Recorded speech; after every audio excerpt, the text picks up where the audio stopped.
the mic.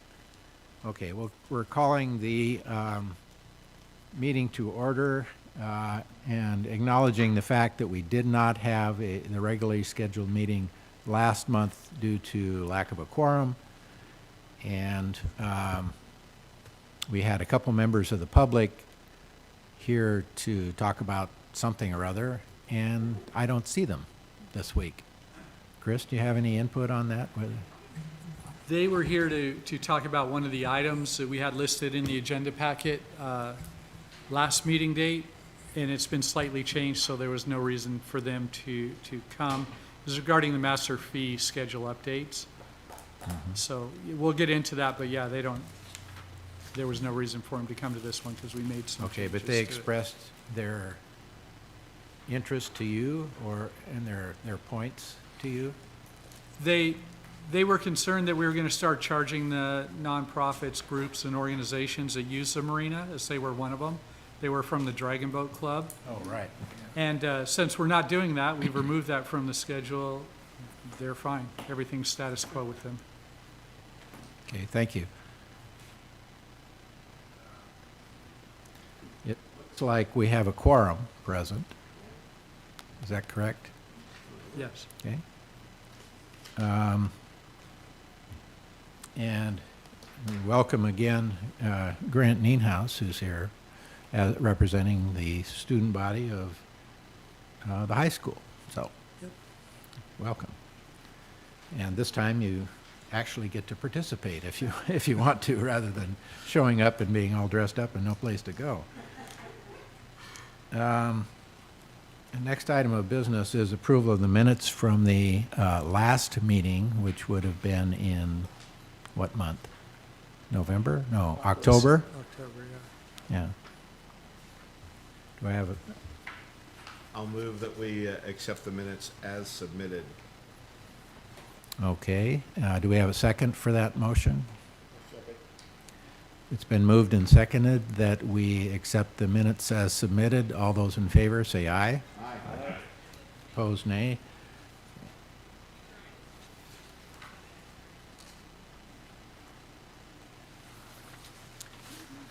Barbara, it's nice to see you here too. We're fully represented. As I alluded to earlier, I anticipated some public comment, but I don't see anyone seated out there. Did we have any electronic comment? No, I didn't receive any. Okay.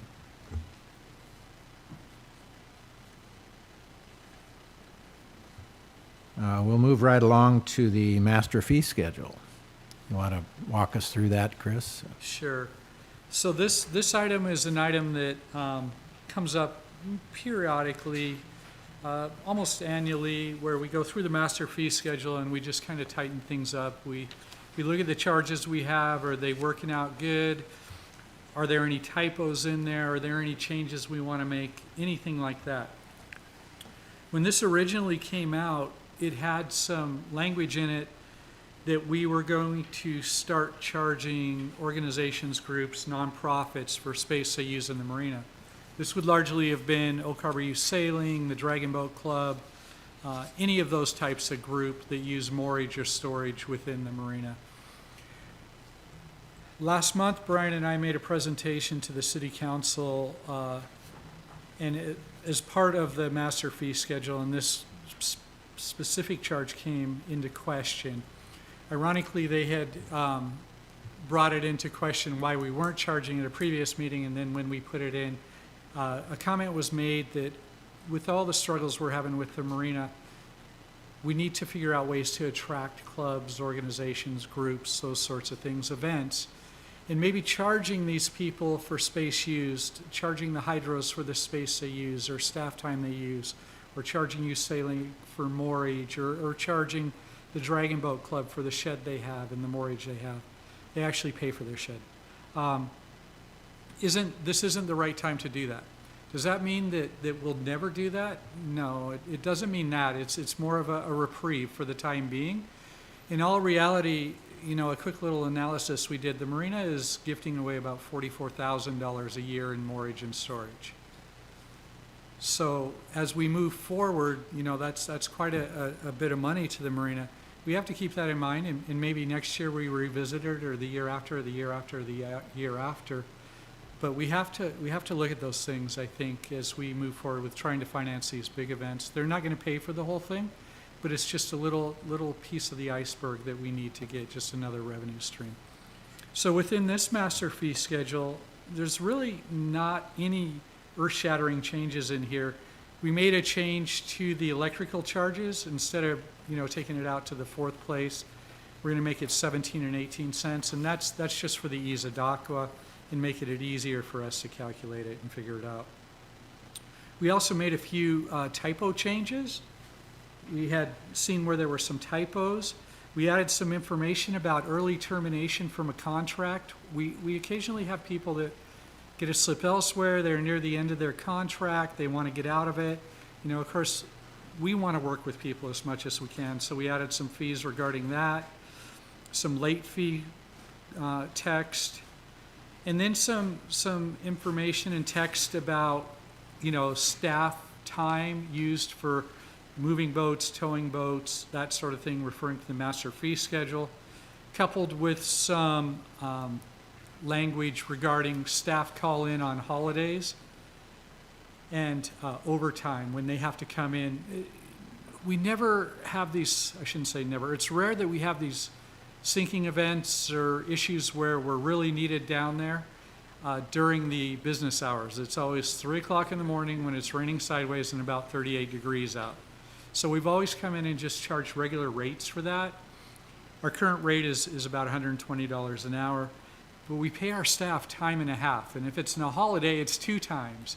So we want to recoup that, and we think that's fair and above board that we add text in there, that if we do come down in our off hours, if we do come down on a holiday, that we're charging the appropriate fees for that.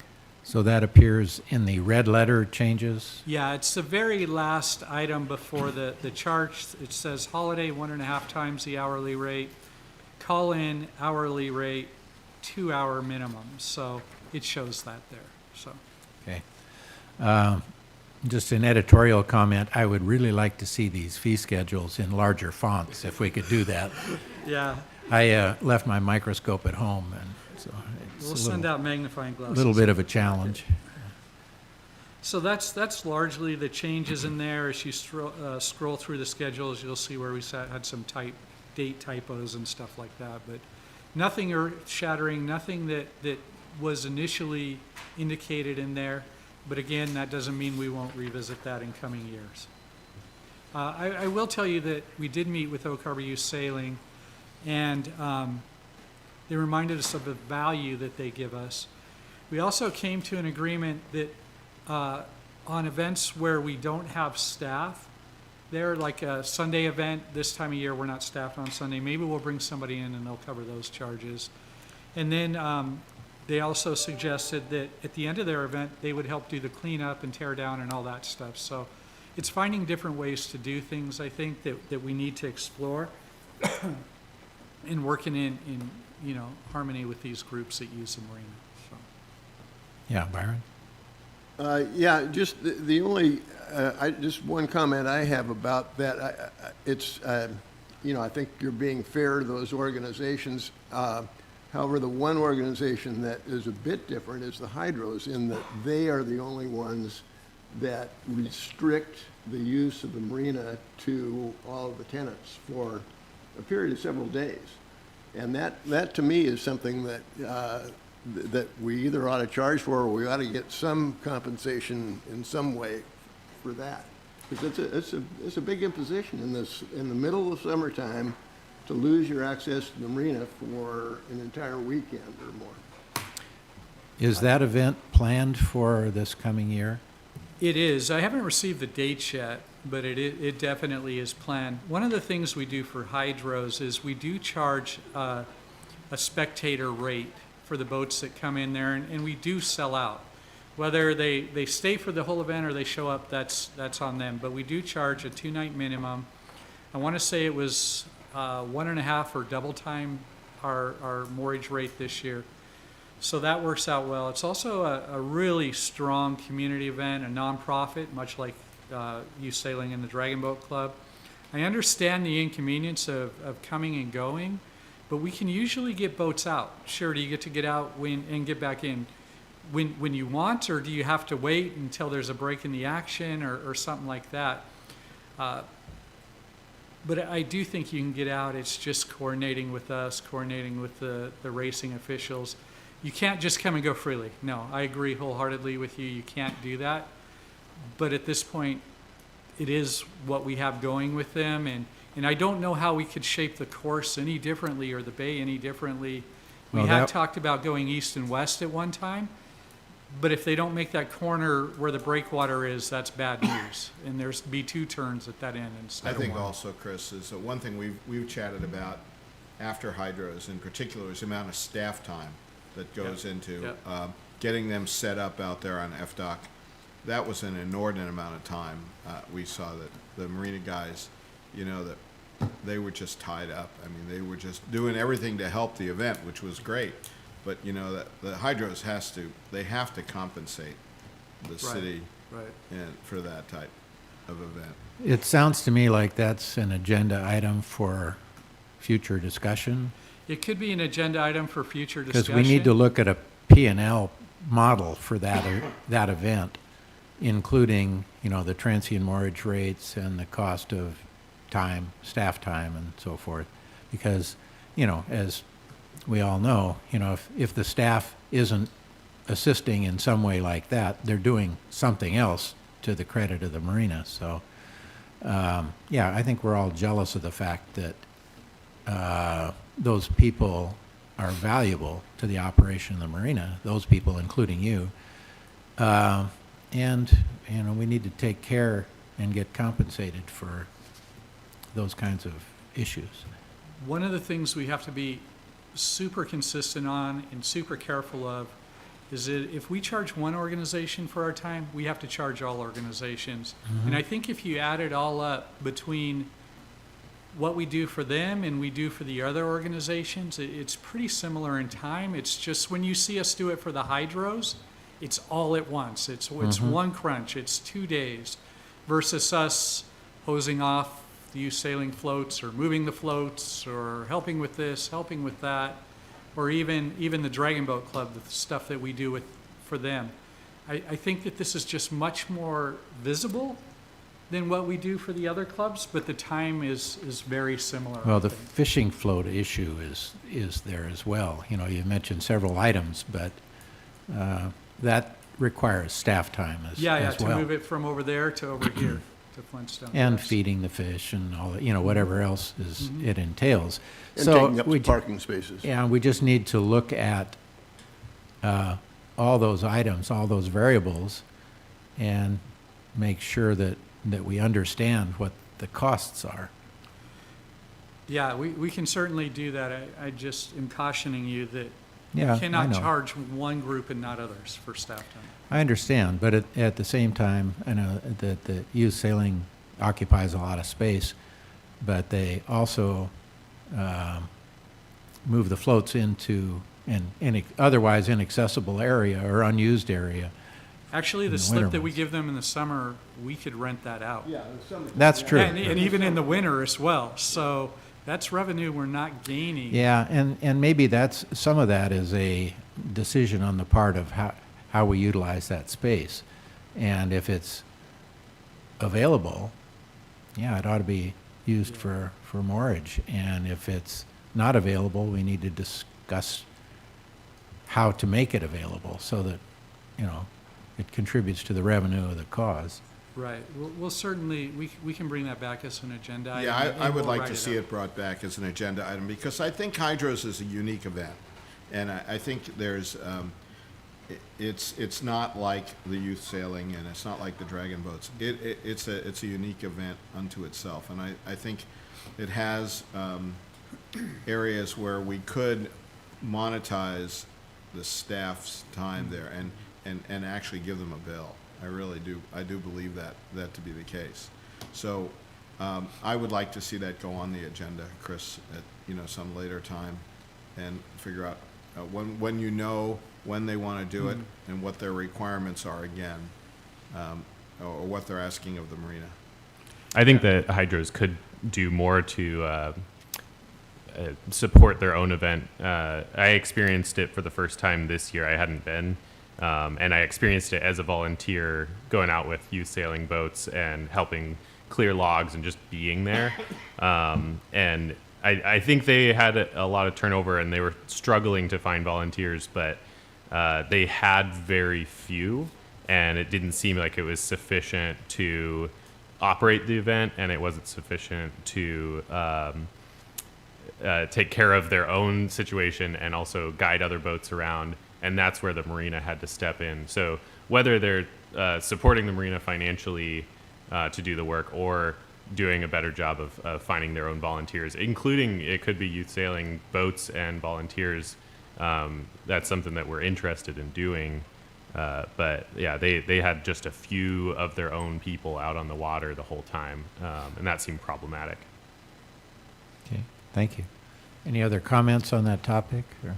I was just curious if it sounds like the council made a decision, keep it free for them, hoping that will drive future revenue or interest. Is there any data that backed that decision, or was it just hope? I'm not trying to make fun. I'm just curious what drove them to change their mind from the previous meeting. I think that the real driving force behind it was we have been asked by the council to have an event down at the marina every weekend this summer.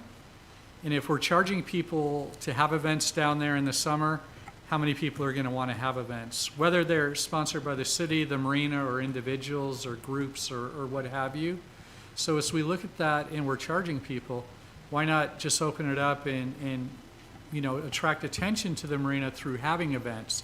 And I think that was the traction or the reason they made that decision, was to entice more groups, more organizations to come down there and have their event, whatever the event is.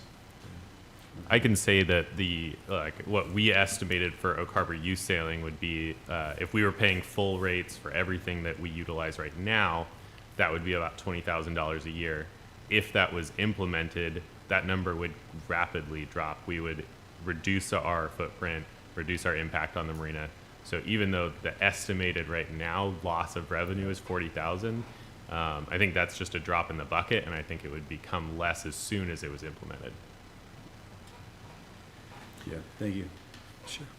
Well, just for the record, we should be interested in making those kinds of changes anyway then, because it potentially displaces permanent mortgage tenants or transient boaters. So, yeah, we have a limited amount of space, and it's valuable to us, to the whole community and so forth. And we just need to carefully look at the numbers and stuff. I agree with you. Does anybody else have any comments about the fee schedule? Now, for the most part, it's implementing the 3-year plan that we're operating under. Is that correct? Yes, it's the same plan that we put into place about 2 years ago. We're in the second year of it. It's just as we look at the master fee schedule, what can we fix to make it better? What can we fix to make it easier? What are the typos we need to fix? That sort of deal. So nothing earth-shattering in there. I would say the biggest thing is the staff hourly rate for call-in and holidays and stuff like that. So. Yeah, does anybody have any comment on that? Anybody on the... I have a quick question. The fee schedule is out to September 2026. I thought in what we had agreed, or what we had proposed and what the city council adopted was the fee schedule out through 2025. Am I incorrect there? Yeah, the first year was 23 through 24, second was 24 and 25, and the third year is 25 and 26. Okay. So we'll start going through the fees probably about this time, maybe even next year, and start seeing where we're going to go with that. Just as a heads up, one of the comments that was made before this meeting was just anecdotal, but the long-range plans for reconstructing and reconfiguring not reconstructing, but reconfiguring the marina has some impacts on revenue based on side ties versus bow end ties, that sort of thing. And we should understand and talk about that a little bit as well in a future agenda. Yeah, it may be that even in a year, we have a rough idea of what a new marina looks like. Maybe we find some sort of financial resource that's going to help us with that. I can tell you that moving forward with the marina, as we look at a new marina, it's going to be drastically changed in my mind, my opinion. It's going to be much smaller footprint, fewer slips with a lot bigger slips to accommodate the bigger boats that are out there now. I mean, we'll still have some small slips and medium slips, but let's face it, the average family boat now is a 36, 40, or even a 50-foot boat. When the marina was built, the family boat was a 24 or 28, and the super yacht was a 30-footer or 32-footer. So trends are changing, boats are changing. 20 or 50% of our slips are 28 feet or less, and that's something we really struggle with, keeping it full. So what we envision as a new marina is totally different than the marina that we have right now.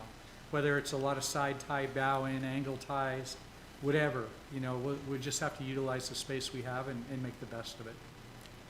Now, we have made some concessions in terms of the annual rate for small boats and so forth, and the storage along the fence line. Yeah. So all of those items should be on that agenda as well, as far as absolutely. All the rethinking. rates. Okay. Hey, Chris, the reason I question the rate out to September 2026 is that the dredge fee is going to be retired by then. It's going to be retired the year before. Yes. So we're just going to continue charging people a dredge fee? Well, I'm just, okay, well, we probably should, but there won't be a bond at that point. What's interesting. So we don't know what that fee will be. So we're going to continue to charge a phantom fee for, or an expected fee? I think what Chris is about to tell you is that there will be a replacement for that cost. Well, Yeah. I acknowledge that, but right now we don't know what that is. Right. We do not know what the dredge fee is going to be, but I was just speaking with Moffett and Nichols less than an hour ago. Permits are about ready to be submitted. Things are looking really good. If we get the permits a year from now, that falls in line with what the dredge fee would be retiring that we currently pay, and we'd be bonding and all of that, so it could roll into it. But I don't know what the amount's going to be. I don't know off the top of my head. So there's a lot of stuff council's working on, from port districts to B&O and tax and that sort of thing. So we'll just see where that all lands. We recently received some information that Representative Larson is put some text for the marina in the WRDA bill. Not quite sure exactly what that means yet, or if it's going to go through, but there's some exciting things going on behind the scenes. Yeah, Well, the hopefully you're text going to that I tell us read- what those exciting things are. Yeah. You know everything I know at this point. Well, I doubt that. No, but- you do. Well, we'll hopefully there'll be something. Yeah, That it's in the very early stages. I mean, isn't the council is supposed to be discussing, Barbara, aren't they this month's meeting about B&O and port districts and all that I'm not stuff? sure if there's a bunch of things happening all at the same time. But I have talked to Rick Larson's legislative person. I sent him some material that Elise made for me, what we have in our marina as far as habitat. It's a 4-page list. And that's encouraging because that also says we have our salmon. That's very, very popular. That's a hot item. So now we're bringing salmon back, and that could be a helpful thing for that. And then Elise wrote the article in the magazine you guys send out, and we have the on-call system for the bus now. So that will help for the marina.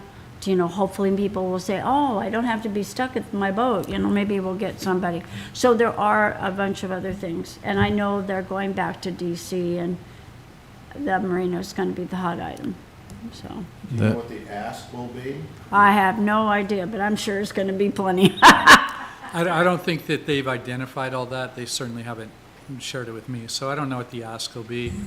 And like I said, we're still trying to figure out the WRDA bill and the Port District and the B&O tax. So early stages of a lot of this stuff. To be clear, the comments that I read from Rick Larson had to do with the channel, the entry channel, And the breakwater, and the breakwater? yeah. Oh, okay. Most of the text had to do with an indication of whether or not we would be considered a federal waterway or something like that. Is that a fair statement? That was part of it, yeah. See, I don't fully understand what it says in there. There seems to be, it says something to the fact of the Army Corps of Engineering giving an indication if we can make that a federal channel and if they can take over the breakwater. So I think there's going to be more to follow on that and more clarity and definition coming our way. Okay, but right now, we don't know anything more than No, we don't. just the No. status. Yeah, Barbara? When I was, never sit by me, Rick Larson's legislative aide was sitting next to me, and when we had the tour and we had the meeting afterwards, I said to him, I said, "Oh, I see, you broke the channel, and now we're supposed to fix it." I said, "Really? Is that how it works?" And he looked at me like, uh-oh. So I did put that in a bug in his ear that, okay, you messed it all up, now we're supposed to fix it. Yeah, I don't think natural causes is actually, Yeah, No. so the intent of Senator Larson's bill draft is to mandate the Army Corps of Engineers to take on maintenance responsibility in the future of the channel maintenance. And he's also looking for a funding for for a project that would be the breakwater. So it's very exciting. It takes the 800-pound gorilla out of the conversation of how do we get everything done, and focuses what the city can do and has the ability to do on the dredging and the repairs to the marina, which gives us a is it glimmer fair to of hope. say that as of yet, there's been no discussion of dollars?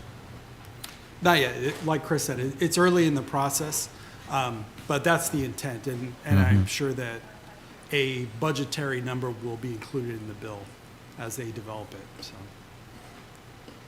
also to answer your question, there is no workshop for December for council, so this will come back to council in January for the marina discussion. Also, we're having this discussion a little late because we didn't meet last time as a quorum, but the fee schedule goes back to council next week. So you have a couple options. You can kind of approve and give that approval recommendation to a council, and we can continue to have discussions around some of the items that you discussed, and we can bring those back in an amendment to the budget and fee schedule. You can also come to council with public comment of areas if you have concern. You know, we have some counselors that have a special interest in the fees around events there, so, you know, there's a little bit of that influence going on. But you can, you know, give your commission's recommendations in public comment next week. We went through the fee schedule with the Parks and Recreation Commission. They had some items that they really wanted to spend a little more time with, so their recommendation motion to council was to give it another month and bring those back. Then there are some departments that are still working on their sections of the fee schedule, so there's nothing that's mandating the fee schedule to be approved by a certain date. So that's another option if you really would like to work on that a little more before it comes back. You can also recommend to council that let's keep working and we'll bring it back in a month or so. I guess what I'm hearing is if they meet at workshop next time in January, we should do whatever work we can accomplish in the interim and have a complete consensus recommendation for the council at the next workshop. Well, the fee schedule has gone through 2 workshops, and now it's coming back for a regular agenda item for adoption. Yeah, but it hasn't been won't come back approved. at another workshop, but we'll do it as part of a regular agenda. Okay. I think that an option may be if you make a recommendation to move forward with this fee schedule as it's written, and then we can bring back the other items for discussion, the charges for the groups and stuff at a later meeting, then we can go before council and make another master fee schedule amendment at that time as well. Well, are you recommending the changes that you editorialized in the, like Yes. the work performed, that kind of stuff? The changes that are listed in your packet are the ones that I recommend that we move forward with, and then we come back and discuss the charges, staff charges, and all of that for the groups and organizations. And if we can come to a consensus on that, then we can go back before the city council as a way we could do this, and just attack those items versus holding these up while we're talking about those things. Well, the major issue here is mortgage rates, right? No, this master fee schedule doesn't affect mortgage rates. It only affects the small things in red that are in the packet. The few typos, the electricity, and the charges for staff time on a call-out. And you're recommending that the staff time rates change, right? Just on a call-out to 1.5 times the hourly rate. Well- But then we can come back at next meeting or the meeting after, whatever pleases you guys, and talk about the charges to the other groups. That's probably going to be more than a one-meeting discussion, I would think. I would imagine we'll have people from these groups here who want to speak in public comment. And then once a consensus is reached, then we can go back to city council and say we have other updates to the master fee schedule. So we go forward with these, and then in the future go forward with the other ones. Is there another mechanism for hearing public comment other than a regularly scheduled meeting? I don't think Yeah. so. I suppose you could do a special, like, open house, but, Yeah. yeah, normally this is the format, official yeah. commission meeting or council, budgetary meeting. It occurs to me that, again, the comment I made about a couple people being here to speak at the last meeting that was, we failed to have because of a lack of a quorum. There were a couple people here willing to talk about it, and we didn't hear them. Yeah, we didn't have a meeting, and it's changed since then to it's a non-issue. But it sounds like you guys want to reinvestigate that, so we can invite them back. They'll come back. They're fine with that. Well, I'm not talking about just the two individuals. I'm talking about anybody that has something to say. I mean, this is a democratic body. Oh, yeah, as far as absolutely. I can tell. And, hearing from the affected people is an important part of that process, I think. The meetings are open to the public, but if you would like, we can certainly reach out to any organizations that would be affected by a change and just let them know, hey, we're going to be having a discussion around this. Yeah, that's what we did last time. We'll invite the hydro people, we'll invite the Dragon Boat Club, we'll invite Oak Harbor Youth Sailing to speak, that's fine. And everybody else that has a stake in this. Okay. I'm hearing from both sides that sounds like a plan, so. I guess the question now is whether or not we want to approve the existing edited fee schedule, is that correct? Yes, that's correct. Can I make a motion? Sure. I move that we accept the changes to the master fee schedule as outlined. I'll second that motion. Okay, it's been moved and seconded that we approve the edited version of the master fee schedule. Any other discussion? Before that, I have a quick question, Chris. If I heard you right before, you said that holidays were going to be 2 times the normal rate for Collins, and Collins were going to be 1.5 times. In here, it says holidays are 1.5 times the hourly rate, and Collins are 2 times. Okay, that's just a typo, we'll correct. Thanks for Okay. catching that. It's reversed. Thanks. Thank you, Thank Grant. you, Grant. Okay, so with that editorial change, Yeah, thank you for that, Grant. And thank you for reading it carefully. The motion's been made and seconded that we approve the master fee schedule as edited. All those in favor? Aye. Say, opposed, say nay. Okay, it passes. Thank you. So you can take that to the council workshop whenever they meet, and unless we decide to do something else in the interim. you know. So what we'll do is once we get the dates for the hydros, we'll put the charging on the schedule for the following meeting. How's that? Mhm. And we should have them January timeframe. So maybe in February or so, we'll bring it back, or March. Okay. One other item on the agenda has to do with the opportunity to house some small boats in a different type of manner. That was brought forward by Gabe, Mr. Hill, and Commissioner Hill, I should say.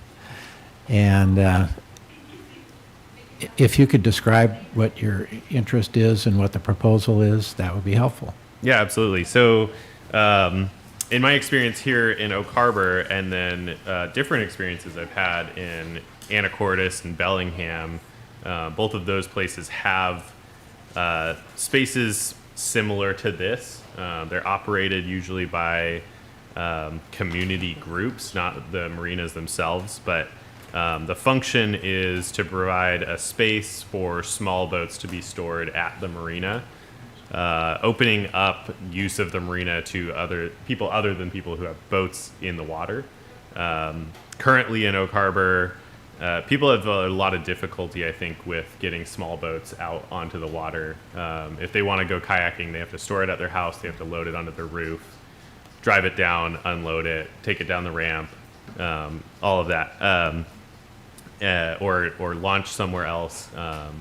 And I think that's a real hindrance to people getting out on the water. A lot of people just, when faced with all of that, just don't want to bother. The other thing that I've experienced, including myself, I had a smaller boat on a trailer, and it was difficult for boats like this to get in at the marina because of the requirement for registration and insurance, which are reasonable.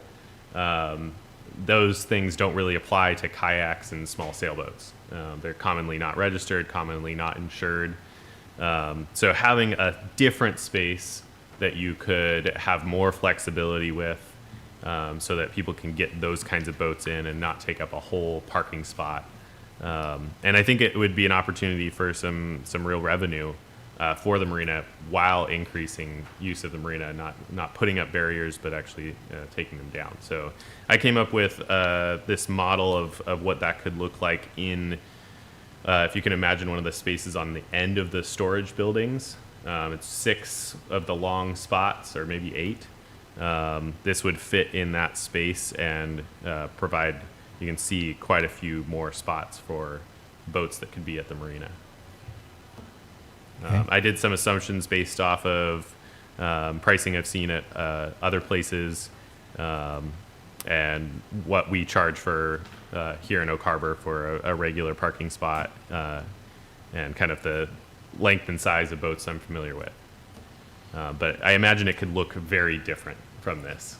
This is just a first draft idea. Well, in the draft idea, were there any dimensions or measurements involved in that? Of the boats? Or No, of the space, the of total the space. Yeah, I went on Google Maps and figured out the size of the parking spots, and based this space based off of that. So this, are you saying that this fits at the end of one of the buildings? Mm-hmm. So it'd be like 40 feet long, then, right? Yeah. I think each they're 2 parking spots wide. How wide are the buildings, Chris? They're 40? 25. Doesn't seem right. On each side? No, it's 25 on each side. Yeah, yeah. Yeah. So Yeah. the- So it's 50. feet, yeah. Yeah. Oh, okay. So the width of this would be 50 feet. Yeah. And as proposed for consideration, that would mean probably finding another place for the fish pens? Not Or- necessarily. These things could coexist together, I think. This would generate revenue in a spot where we're not generating revenue, essentially. That's what's attractive for it, and it would also, as Gabe said, provide space for a group of people that want to use the marina but don't really have an opportunity to have a place to store their boat. They have to hand launch them each time and that sort of thing. Now they could come down and it wouldn't be on top of their car in the back of their truck. They would just go in there and pull their boat out and go to the ramp and launch it and use it and put it back. Just because I haven't been exposed to it, what are the physical demands on somebody putting a kayak in these storage sheds? Yeah, usually you can like lift one end up into it and then pick up the other end and slide. So I think if you're capable of getting it from a car down to the water, you could probably get it into one of these racks. The challenge, as you can see with how I laid it out, would be there might be other boats in the way, and maybe we can find a better way to lay this out. It's a pretty tight space, but I think it would be doable. Gabe, were you thinking that this would be fenced, or would Yeah. need to be fenced? Yeah, I think For that would security? provide value for the people keeping their boats in there to make them feel secure about it. And this would be an incredibly welcome addition because, as you know, Jack and Ann do that kayak fleet. On the club has started a kayak fleet, and they would love to find a place to store their kayaks closer to the water. Go ahead. The only thing I would say is, I think if we're going to do this, I think it would be helpful if we made it a yearly rental rate, because I can just see that most of these people that are going to do this are going to want to keep their boats there for 3 months in the summer, pay us the rent for that, and then it's empty the rest of the year. That's what I would foresee. Okay, sounds great. What we'll have to do is if we move forward with this, establish rates, go back into the master fee schedule, and then get them approved by council. So, master Yeah, fee and this- schedule's at the root of all things. it This sounds like. drawing shows, 6 probably dinghy-sized boats on the outside and a couple of catamarans over next to the building itself. Is that a fair statement? Yeah, that's what I was shooting for. Okay. Do we have any idea, based on demand, what it should look like? Is, the old architect within me says, form follows function, so. Yeah, I think this is very close and very, very realistic. We do have quite a few kayak users of the marina, several even year-round, which is good.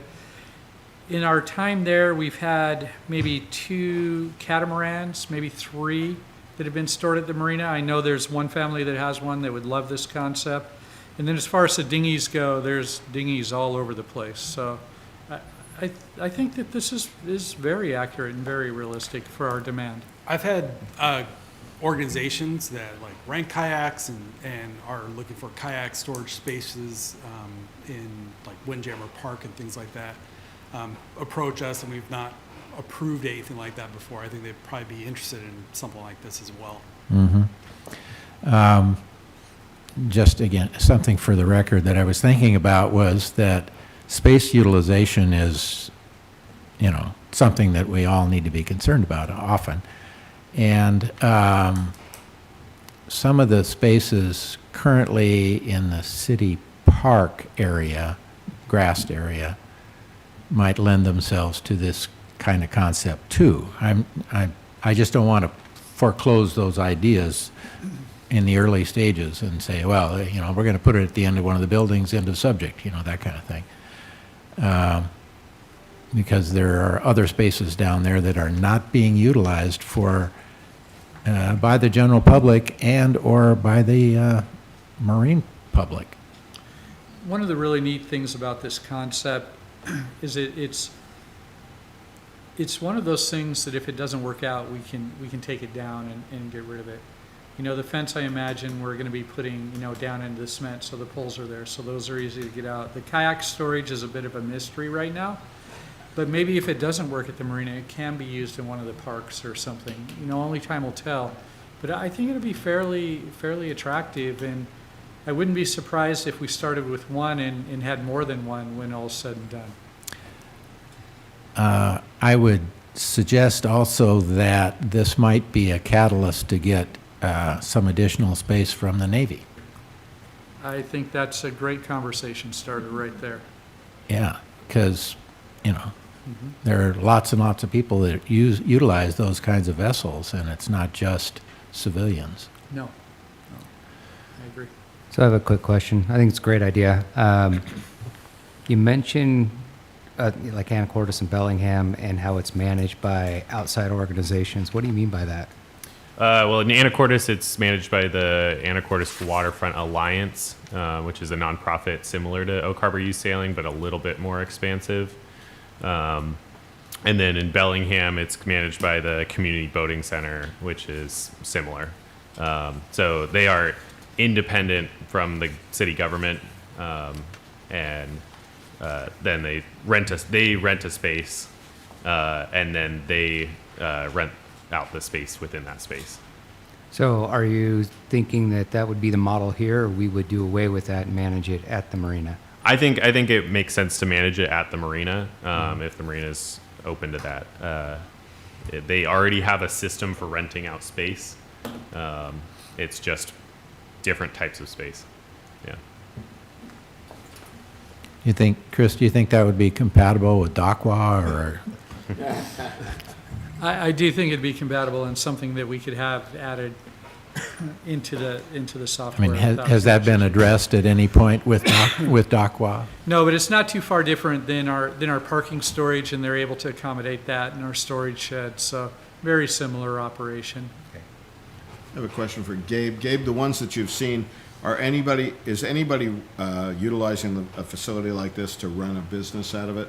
Like to do kayak or stand-up paddleboard rentals out of something like this? The Community Boating Center does. So they are partially a boat storage place and partially a boat rental place.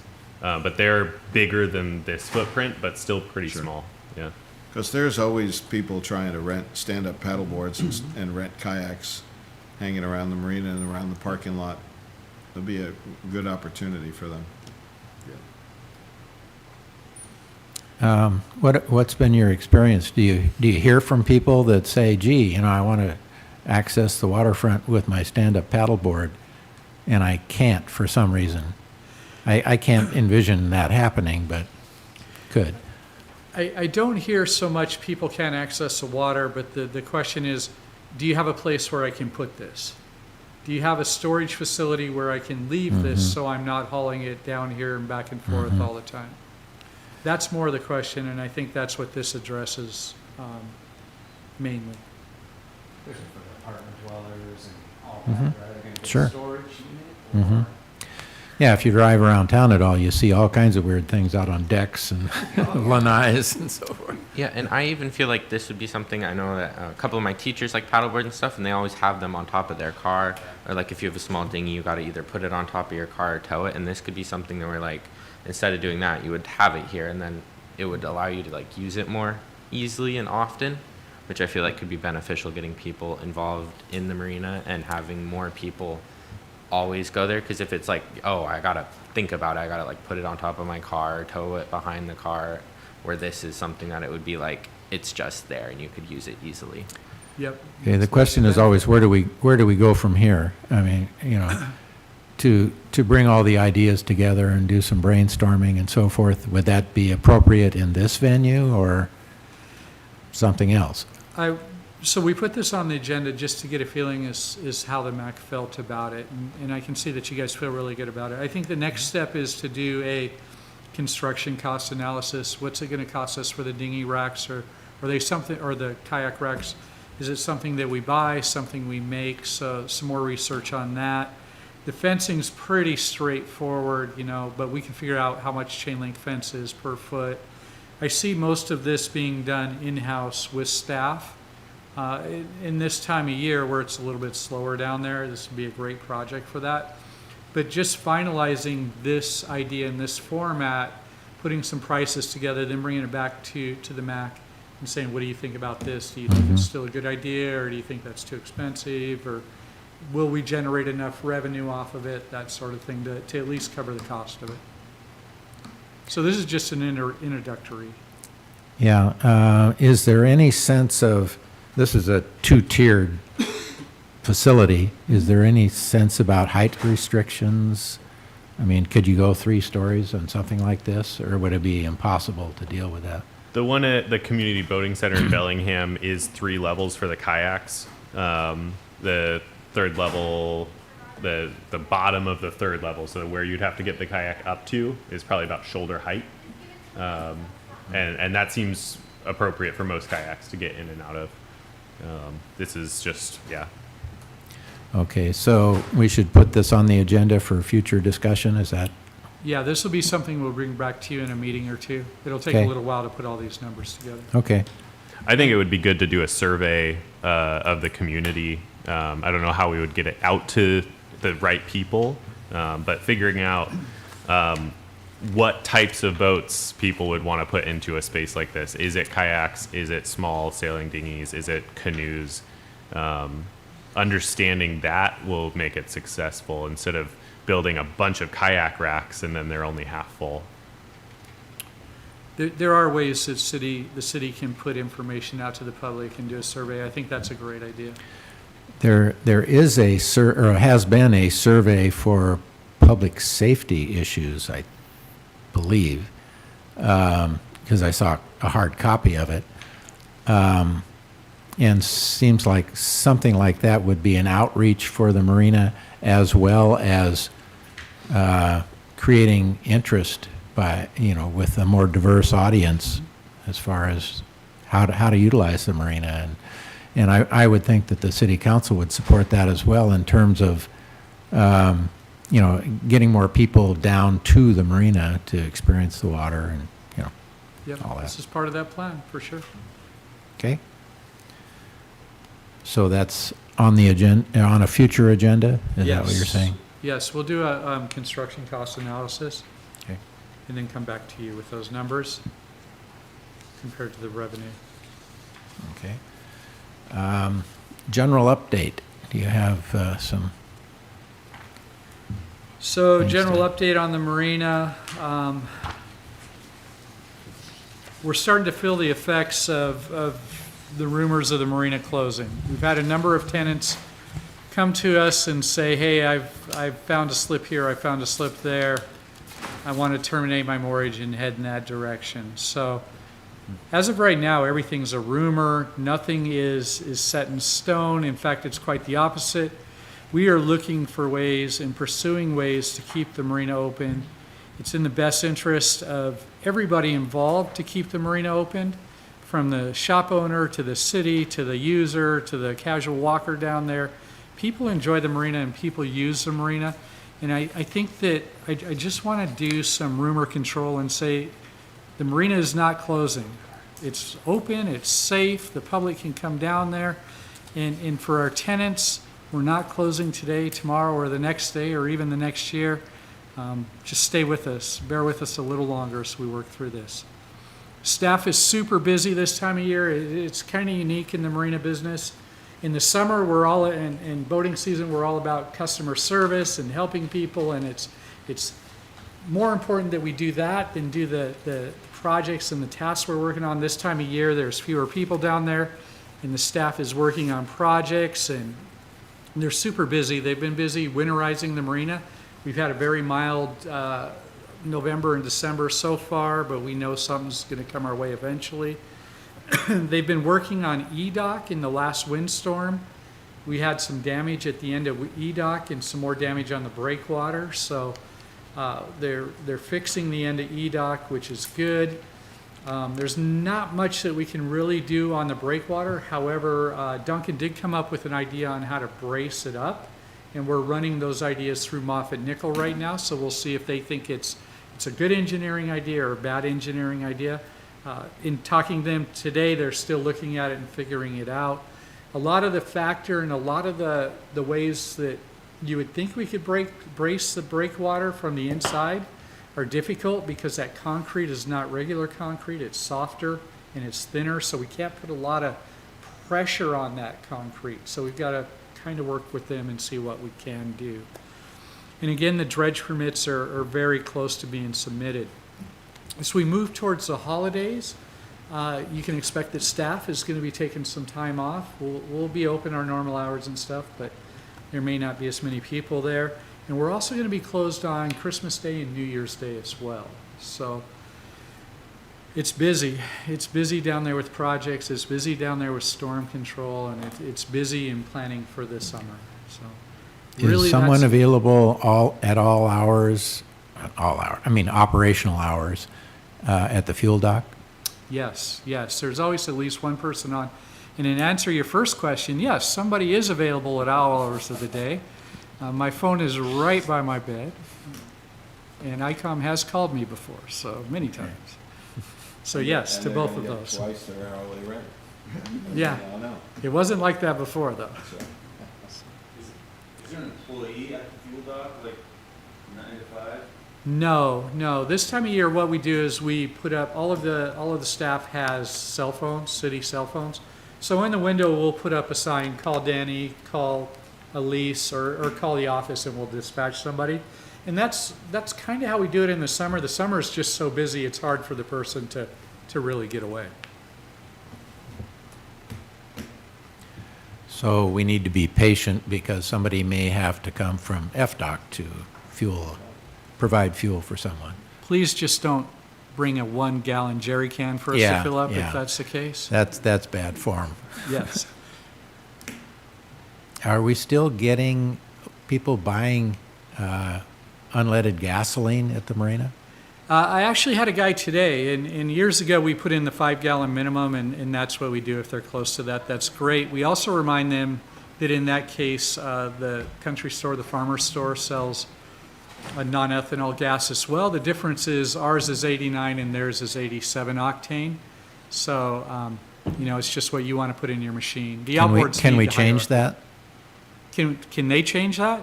No, it would have, Yeah. Senex would have to change it. Senex would have to change it. No, I mean, could our vendor change the octane level in the fuel so that it was comparable? No, we don't want to. No, we don't want that. We want the higher octane.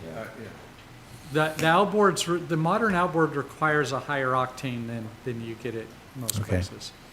And they can tell if you've been running that through there, if the motor blows up all of a sudden. Oh, yeah. It's harder to start. Yeah, yeah. So, no, we don't mind it, it's okay. But it's very, very far and few in between right now. Okay, to follow up on an earlier comment from one of the commission members about dock carts. Any changes in the availability of dock carts? Nope, we've been bringing them back when we're on the docks, but we haven't purchased any or increased our volume. We do have some in the back by the fuel tanks, and when the weather gets really, really crummy, our staff will be, once they finish the normal dock stuff, they'll be in the shop rebuilding and putting more into play. But that's something we do every winter, and every summer they get broken and we rebuild them and that sort of thing in the winter. How many dock carts are in the nursery there? Ooh, I bet you there's 5 to 10, somewhere in there. Wow. They are so expensive, you can't imagine how expensive those dock carts are. I can't imagine how expensive they are, but I think Gabe said it the last time we discussed this. Let's buy dock carts. It just seems foolish to have Duncan and Danny repair those things when we can just buy the styrofoam or the Tupperware looking ones. I think you told me they're $700 or $800 a piece. The fiberglass ones are that expensive. The Rubbermaid ones we were super excited about. Yeah, The challenge is our power pedestals. they're too wide. So our power pedestals on the docks, you have about 27 inches of clearance. Right. The Rubbermaid ones, the smallest one, are like 2 inches off of that. Well, it's We not- looked into those because Yeah. they're a great price. They're a great, Rubbermaid's a great product, and I would just buy them, have to. Chris. I mean, I Sideways. hopefully the Marina Advisory Commission would be with me and saying, just like Gabe said the last time we talked about this, buy them. You know, because it's ridiculous to go down there. I go down there with my tools and my sanders and vacuums, and you know, sometimes I haven't been able to get out to the boat because I can't walk all that stuff out there. I think if we're having an issue with people leaving the marina because they think it's closing, a good way of showing them that it's not is to do little investments like that and have some new things. It's not like they're not really that big of a ticket of an item, but it's something that people experience every day they go down there, and it would show them that the city is investing in the marina. I would do it. We'll take another look at it. I could see if we bought 10 dock carts, that could be in the $6,000 to $7,000 range. And realistically, Okay. are they protected? Are they going to get broken? Are people going to haul bad things in them? Are you going to throw your outboard in them and break them the first day? We've seen all that before, but maybe there's another way, another solution, another product out there. The fiberglass ones are the best. There's no doubt about that. They're sturdy. You can throw a tank in them, but they're also fragile in the sense of the fiberglass. So we'll look Had into you it. No, considered just adding some hand trucks or something? No, we haven't considered hand trucks, but maybe we do. Maybe we do. Because, you know, a hand truck with a bin or something will Right. haul pretty much everything that you want to get down there. Anyway, just kind of coaching on the side there a little Sure. bit. Any other comments from staff? So have we seen any indication at the federal level that our requests for funding are making their way through the process, or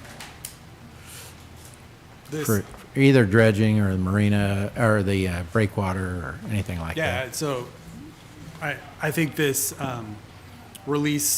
information release from Senator Larson's office is pretty indicative that we do have support at a federal level, which was very clearly not the case last year when we went to DC to meet with them. So definitely moving in the right direction. And we only got notified about this last week, right? So it's still very early and new information. So we are excited about it, though.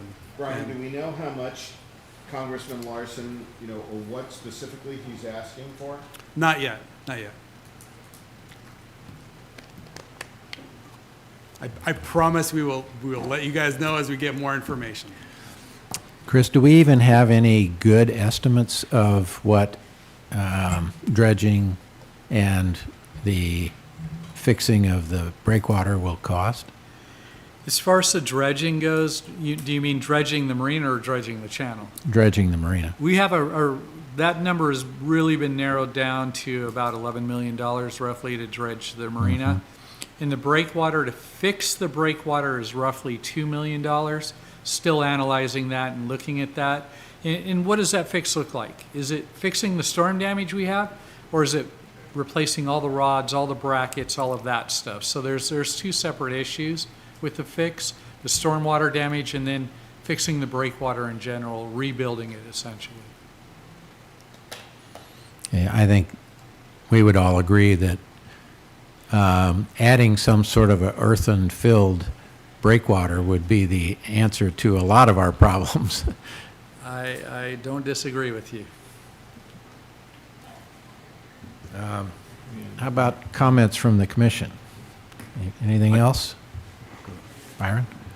Yeah, we discussed several months ago about maybe having some different committees, say, to look at the dredging project and financing and that, and where do we stand on that one?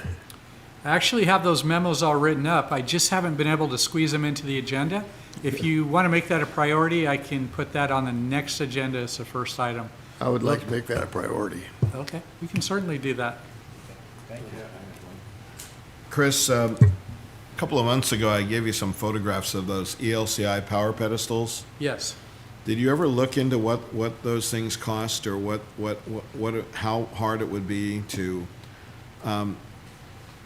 do like the other marinas have been doing, is take their own staff and replace those pedestals a couple at a time?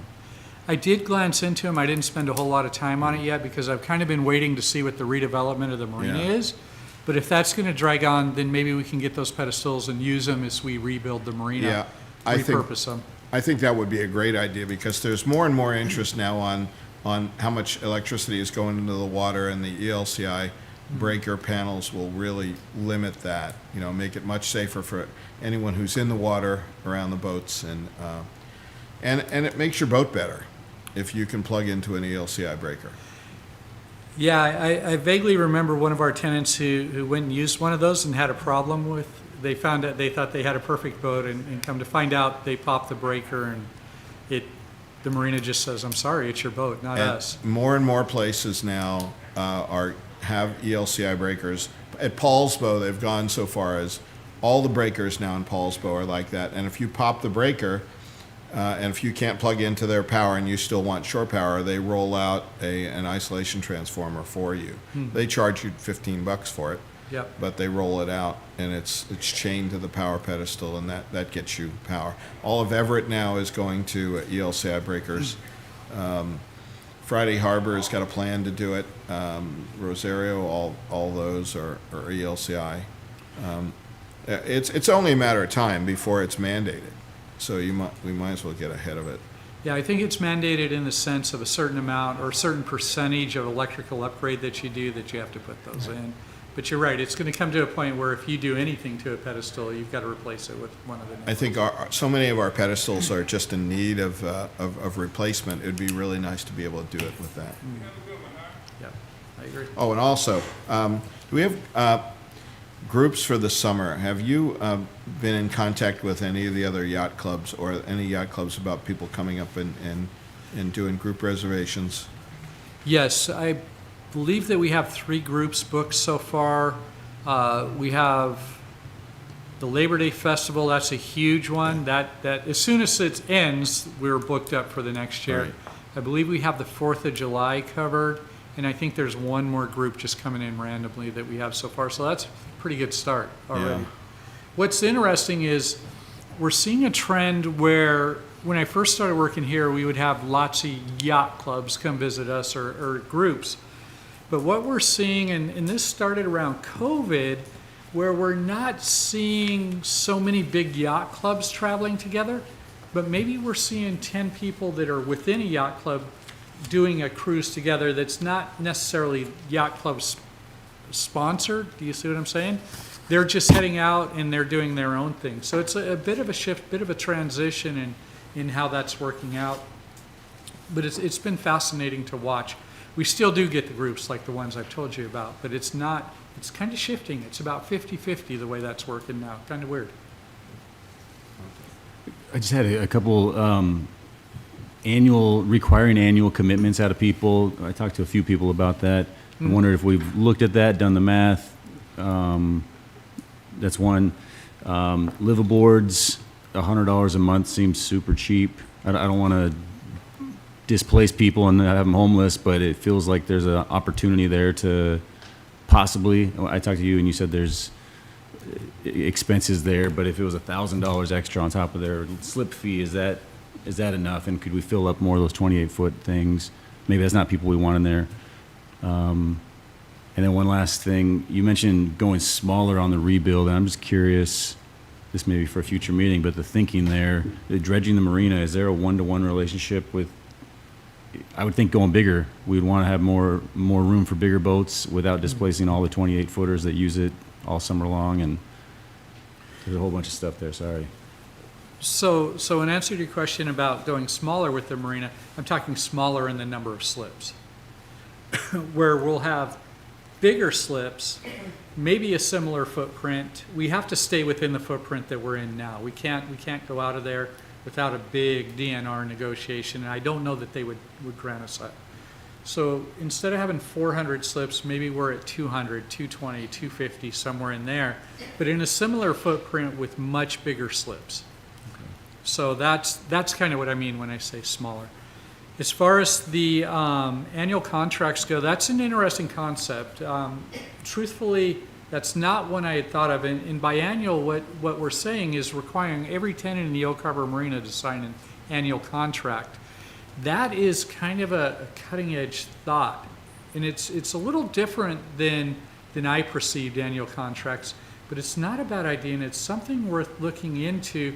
It may be something that we survey our tenants with and say, if we did this, would you stay or would you go? I can tell you that a lot of marinas are getting away from annual contracts now because the wait lists are so huge. They're like just doing month to month. They're not giving anybody breaks, and it's just the price is the price. We're kind of different in that we have the annual contract for those that want it, but forcing everybody into that, I'd be interested in hearing what the MAC thought about that, before we spend a lot of time evaluating that and looking at that. I wouldn't love it as a tenant, but if it locks people in paying more, that may maybe make a healthier marina.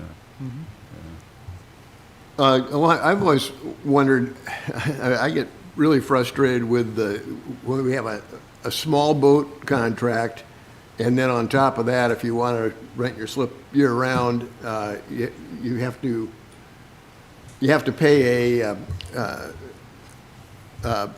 what do you call it, the reserve? The deposit? Deposit. You have to pay deposit every year, which seems really, really dumb if you're going to be in the slip all year round. Can we work around that some way? That is something we can look at.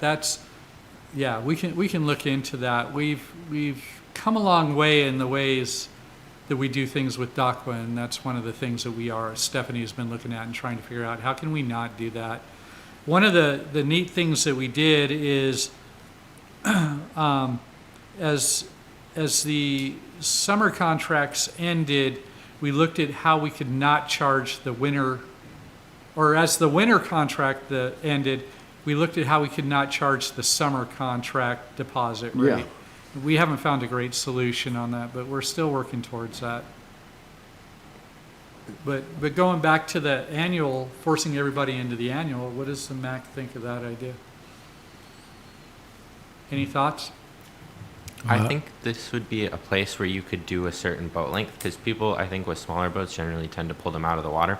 So say, looking at like the slip sizes that you have here, like 36, maybe even 40 and above would be locked into a year-long contract, but anything less than that would be month-by-month basis or whatever it currently is. That's good, thank you.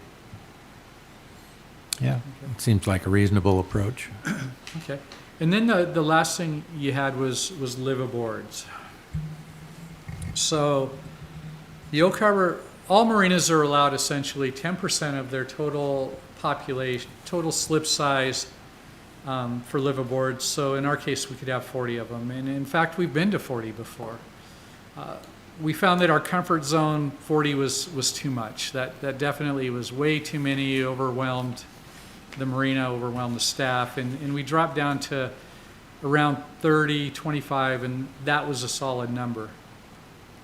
But then we started looking at it and taking an analysis of it. And what we found with liveaboards, although it doesn't appear like there'd be a lot of work, there is a lot of work. And the trend within the Puget Sound is for most marinas to be phasing out the program. Sewage is a huge, huge issue. How do you dispose of it? Do you require them to dispose of it? How do you know they're doing it? Are they just flipping the Y valve and hitting the button when you're not around? Well, I can tell you I've seen stuff in the water that tells me that happens sometimes. So you have that aspect of just maintaining it and watching it and always being on guard. Plus, if you look at water, sewer, and garbage, you look at your houses here in Oak Harbor, your average water, sewer, and garbage bill is no less than $200 living within the city. It's more than that. How does that equate for the liveaboard? How does that work out financially for the marina? So in the end, we looked at that and we decided that, this liveaboard thing is costing us money. Sure, it provides a level of security, but is that effort worth the amount we're losing each month for the liveaboards? And we determined that it wasn't. Well, we have liveaboards now. We have less than 20 of them. I can't remember the exact number. and they're wonderful, and they can stay in the marina as long as they want. Some marinas have, Laconer sent an email or a message to all of their liveaboards and said, we're ending the program, you have 30 or 60 days to get out. What we've done is we've decided to eliminate the program through attrition. And that's just, as people leave, we're not backfilling the slips. So is it something we want to do in the future? Yeah. That's a tough one. That's a Well, I was really thinking tough- charging closer to a market rate. I mean, $500 a month Mhm. is so cheap in today's housing market, and if that was 1,500 a month, would the math work? If you were making an extra 40 grand a month from those 40 people, is that offset? Like, maybe it's not. I don't know. But- That would certainly offset it. Currently, our liveaboard fee is roughly $125 or so. When I first started working there, it was $60. So we've come a long ways. We're heading in the right direction.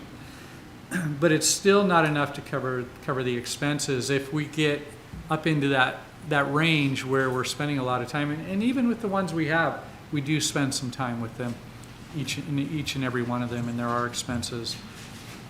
It's a lot of work. We would have to significantly raise that rate. Cap Sandy has a very high price rate, but they have a lot to offer there. Everett is reducing theirs, and as is Des Moines. Laconer doesn't have any anymore. They were the ones that sent the letter. I believe that Friday Harbor has them some, and more in the winter. So it's something we can look at, but it's a tough one. Okay. Yeah, I people have a hard time finding anywhere to stay for under $2,000 a month, and Yeah. that might fill up some of those smaller slips year round, but I don't have to deal with all the drama that comes with it, so that's Yeah. why, That's a great word, drama. yeah. The other issue with the liveaboards is parking, Okay. and they're each of those liveaboards usually have 2 parking spots, right? All the time. Yeah, that's, we put there, I think you were the public when we put those new policies in that they could only have 2 cars. We had some that had 6 cars and 5. So we put an end to that. We also put a limit on the number of pets they can have and the size of pets. And then we require them to turn in a pump out log. Of course, we don't see them pump out, they just turn it in. So there's a number of things. The size of boat, the minimum size of boat went from 28 to 32. Got to have a working marine head. The boat's got to be cruisable. We make them take it out twice a year and do a demonstration. So we've really come a long way. But there's always the guy who comes in and says, hey, I want to be a liveaboard. My friend gave me a boat. I'm going to work on it while I'm living on it. And how can we discriminate against that person, right? How can we say, Well, so the more with a high rules enough we write, price, the you'll, better. you'll filter out some of those people, but Yeah. So it's a challenge, and it takes a lot of staff time. yeah. Okay, thank you. Yeah. Chris, I have one more, if you don't mind. Is there anything we can do about the boats that look like the bottoms haven't been cleaned in ages? Where, you walk down B dock and, before you get to the covered slips, you see boats that the marine growth almost goes all the way to the bottom. I know there are certain marinas that clean the boats when they get like that and send the owners the bill. We have in our marina boats that are like that. We have sinking dinghies that are have incredible growth that go all the way to as far as you can see. Is there anything we can do about that? I would be all in favor of allowing you, as the harbor master, to say that boat needs to be cleaned, have one of the divers clean it, and send the owner a bill. Yeah, that's, I think you're going to see a change in BDOC specifically here pretty quick. That's something that I've tasked our assistant harbor master, Elise, with, and she's a go-getter. So I think you're going to see a change here pretty quick. As far as us cleaning the bottom, or having the bottom of boats cleaned, that would be an extreme case, and if this effort doesn't work, maybe we'll go to that.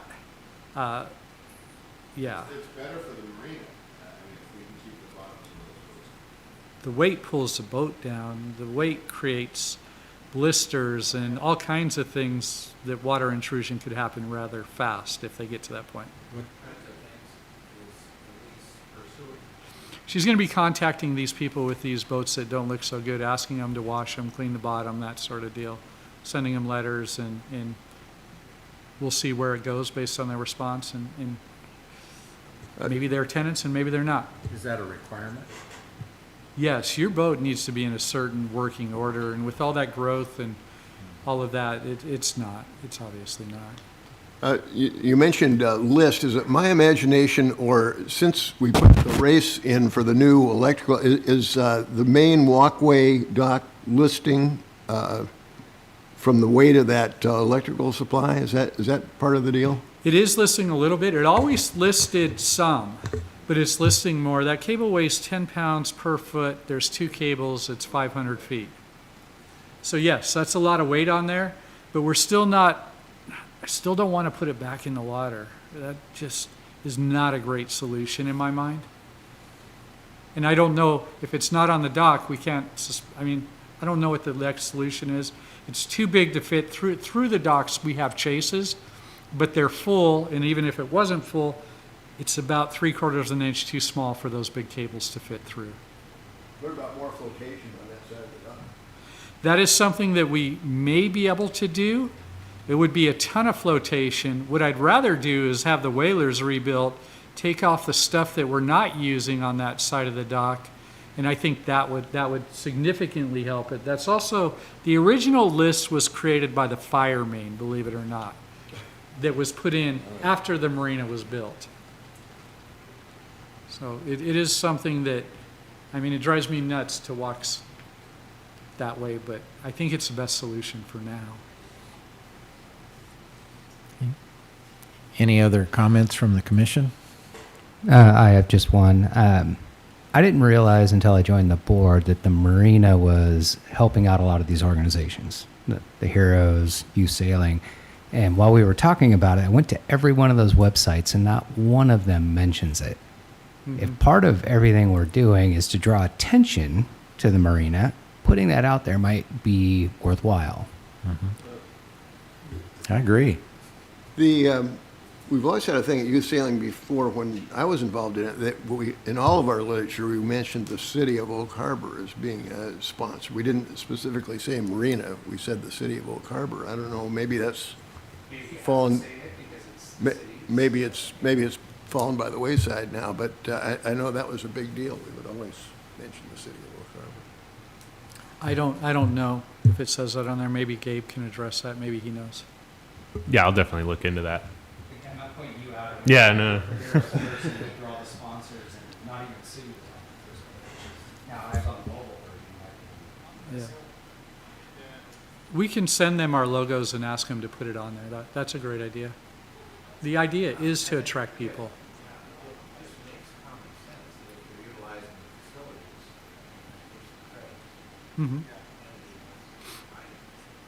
I agree.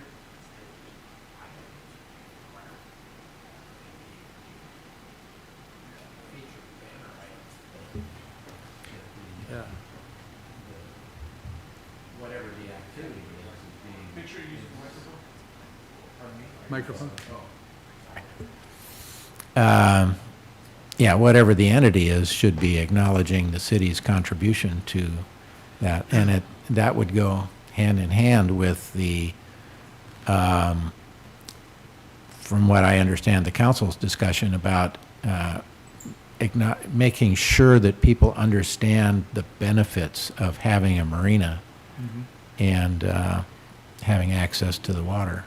So, anyway. When Chris and Elise and I met and talked about the rate schedule and the potential for Oak Harbor Youth Sailing to be charged, one of the things that I kind of came to the conclusion of was that we'd like this to be formalized in whatever fashion it is, because there is not a policy like thanking on our website and maybe an application process. It's just things that have happened over time, and that feels precarious for an organization, especially when something like this happens, where it's like out of nowhere, there's potentially this new fee. So I think formalizing that for all organizations is a good idea, and will help the organizations continue to operate there for a long time. It sounds like that should be something that's part of the normal course of doing business at the marina when we're supporting particularly nonprofits and so forth. Just acknowledging the fact that the facilities are provided by the city of Oak Harbor. I think all of these are great discussions.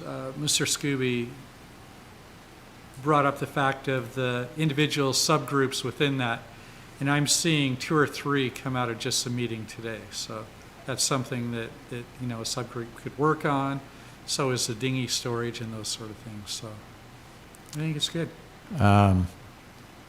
What should we be doing about that idea? It's going to be on the next agenda, that we'll have groups and we'll formalize groups, and from there we'll get people and then just hit the ground running, and I'll be a part of all the groups. What happens if you get a well-attended meeting? I won't say quorum, but if you get a well-attended subcommittee meeting, does that create any heartburn with anybody else? In the yeah. You mean like public well-attended? Yeah. Yeah. No, we would just, I would love that. A lot of them will be in my office, believe it or not, as we're formulating plans. But if we have a meeting that we're like, we know this is going to be interest of the public, then we would probably have it here. Okay. But Brian's this actually is- got a big office and a big table in his office, so, and a big whiteboard as well. This is still the approved body to be bringing these items to the Yes, forefront. absolutely. Okay. Whatever the subgroups decide, they would report back to this group as a body, and then this group as a body would act on those findings. There's no action taken in subcommittees. It's just an opportunity for them to really spend some time getting in the weeds and having good back and forth Yeah. discussion with staff to bring a recommendation and have good dialogue with the commission. Is there a size limit on that group? or- Yeah, we try and do it 3 or less, so it doesn't constitute a quorum where we would have to notify, and we don't have to have a recorder there. Okay. So, Chris, you're going to be bringing those recommendations forward as far as the organization of subcommittees? Yes, I'll have a few of them outlined in the agenda bill. But I Okay. think it'd be super helpful if the MAC thought about them, what would they like to see in it? Mine will be they won't be recommendations, they'll just be suggestions, and then we can finalize them through discussion at the meeting. You may have a different idea than I have. You may have an idea for something that you haven't shared with us yet. So what I present you will just be suggestions. More so conversation starters, I guess would be the way to put it. Okay. Any other comments from the commission? Our next meeting is the January 13th. Is that too soon for folks? Let's go ahead and hold that one for now. It's likely, I'd like to get back on the schedule and so forth. I'll do my best to get this stuff prepared. Like I said, I have some of the stuff already prepared, just haven't been able to put it on there. I hear you guys saying that the subcommittees is the first thing you want to talk about. That could be a lengthy discussion, so it may be just a one agenda item topic as we work through that. Well, I would ask everybody on this commission to think about it and be ready to raise their hand for whatever the subcommittees might be. Yeah, it's great to make subcommittees, but it's greater to have people on them, so. Yeah, they have to function. If they don't have a function, then they go away. Yep. Simple as that. Be ready to volunteer for anyone you suggest, let's put it that way. Okay. All right. Well, we'll adjourn our meeting effective now, and we're getting closer to our 1 hour time limit, but not very much